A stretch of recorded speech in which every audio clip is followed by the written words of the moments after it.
সাগরপাড়ায় বাল্য বিবাহ রুখল পুলিশ। গ্রেপ্তার এক সরকারি স্কুলের শিক্ষক।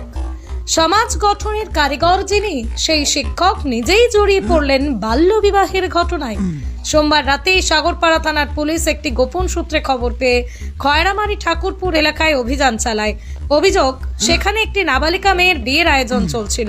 পুলিশ সূত্রে জানা গেছে, সাগরপাড়া থানার ভারপ্রাপ্ত আধিকারিক মোহাম্মদ খোরশেদ আলম খবর পাওয়া মাত্র একটি টিম ঘটনাস্থলে পাঠান। পুলিশ সেখানে পৌঁছে দেখে জোর কদমে চলছে বিয়ের সমস্ত আচার অনুষ্ঠান। সঙ্গে সঙ্গে পুলিশ বিয়ে বন্ধ করে দেয়। অভিযুক্ত এক স্কুল শিক্ষককে ঘটনাস্থল থেকে গ্রেপ্তার করে। অভিযুক্ত শিক্ষককে সাগরপাড়া থানায় নিয়ে এসে তার বিরুদ্ধে আইনি পদক্ষেপ নেওয়া হয়।